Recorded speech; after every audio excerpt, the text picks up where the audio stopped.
કે એ લોકોને ફાંસીની કે 100 કોઈ પણ એને સજા પડી, સજા પહેલા જો એના જામીન મંજૂર થયા તો હું બધાને મારી નાખીશ. મારા પરિવારના 8 જણા હતા, એમાંથી 3 રિટર્ન નીચે હતા, એ મળી ગયા છે. 5 મિસિંગ છે, એમાં મારો દીકરો છે, રાજભાઈ નામ છે એનું. બીજા મારા એક સાઢુભાઈ છે, એક એમનો દીકરો છે, એક એના મોટાભાઈની બેબી છે અને એક એમના સાડા.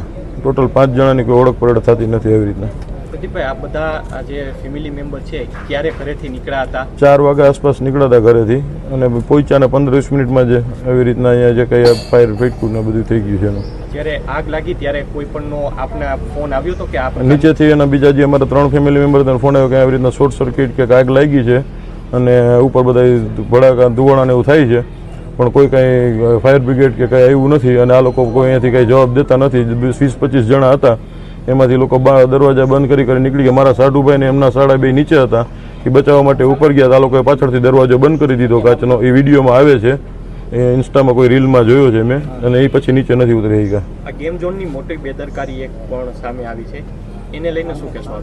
બેદરકારીમાં એ લોકોએ બીજા માળે 2nd ફ્લોર ઉપર 1500 લીટર ડીઝલ, પછી એની જે ગોકાટ આલે છે એમાં વાપરવા માટે કંઈક 1200 કે 1300 લીટર પેટ્રોલ, નીચે જે વેલ્ડિંગનું કામ ચાલુ હતું ને ઉપરનો ફ્લોર એને ચાલુ કરી દીધો હતો.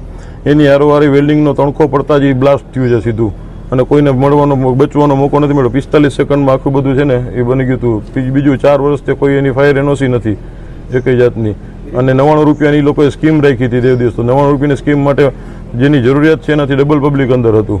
તમારી માંગણી શું છે હવે? મારી માંગણી એ છે કે સરકાર એને કાં તો ફાંસીની સજા દે, બરાબર છે, અને કોઈ પણ રીતનો આમાં કોઈ એડવોકેટ ભાઈઓ છે એ કોઈ આનો કેસ ન લડે, નો હાઈકોર્ટમાં કે નો સુપ્રીમમાં કે નો અહીંયા. જો કોઈને પૈસાથી જ કેસ લડવો હોય તો જે એની ફી થતી હોય નથી 2 લાખ રૂપિયા હું મારા પોતાના વધારે આપીશ. બીજું મારે કોઈ સરકારી સહાય જોતી નથી. મીડિયાની હાજરીમાં મને જે સરકારી સહાય મળશે, જેને જરૂરિયાત છે એનું આપી દઈશ. બીજું, જો આ લોકો એકઈ જાતની એને સજા પડી કે એ લોકોને ફાંસીની કે 100 કોઈ પણ એને સજા પડી, સજા પહેલાં જો એના જામીન મંજૂર થયા તો હું બધાને મારી નાખીશ. મારે આગળ પાછળ કાંઈ છે નહીં. હવે હતું એ મારું વયું ગયું છે.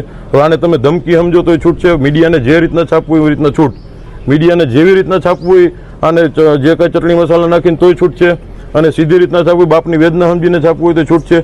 જો આ લોકો જામીન ઉપર છૂટ્યા એટલે હું એકને જીવતા નહીં. જેમ અમારા કોઈ પરિવારના ઓળખ પરેડ નથી થતી ને એમ આ કોઈને ઓળખ પરેડ હું નહીં થવા દઉં. અને આ કોઈ જાતની ખાલી કહેવાની ધમકી નથી. આના માટે હું મારી બધી તૈયારીમાં છું. હું કદાચ અંદર વયો જઈશ કે હું કદાચ એના માટે એવડો હોય તો મારી ઉપર ભલે આવી જાય.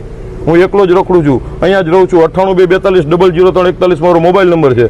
પેડક રોડ ઉપર મારો ધંધો છે, બરોબર. જેને જ્યાં મને અડવું અહીં અડી જાય, નહીતર હું કોઈને મૂકીશ નહીં. તમારા પરિવારમાંથી કેટલા સભ્યો ત્યાં ગયા હતા? કેટલા? 8 જણા ગયા હતા, એમાં મળી આવ્યા? 8 ગયા હતા, એમાંથી 5 મિસિંગ છે, 3 મળી આવ્યા છે. અધિકારીઓ મારે કોઈ અધિકારી યારે કોઈ લેવાનું. હું સરકારને એટલું કહેવા માંગુ છું કે આ લોકોને કડકમાં કડક સજા થવી જોઈએ. નહીતર આ લોકો દર વખતે આવી રીતના એક દી મોરબીની પુલની ઘટના બને છે, એક દી બોટ ઊંધી વળી જાય છે, એક દી એવી રીતના ફાયર વળી જાય તો કોઈના દીકરા છે, કોઈના છોકરા છે, કોઈનું ફેમિલી છે, 5-5 જણા વયા જાય છે. છતાં એવી કઈ વસ્તુનું એક્શન લેવાતું નથી. અને હવે સરકાર એક્શન ન લે તો હવે પબ્લિક એક્શન લેશે. હું તમને લઈને દેખાડીશ. જો એના જામીન મંજૂર થાય, બરોબર છે, અને નો હું પૂરા કરી દઉં તો હું મારા બાપના પેટનો નહીં.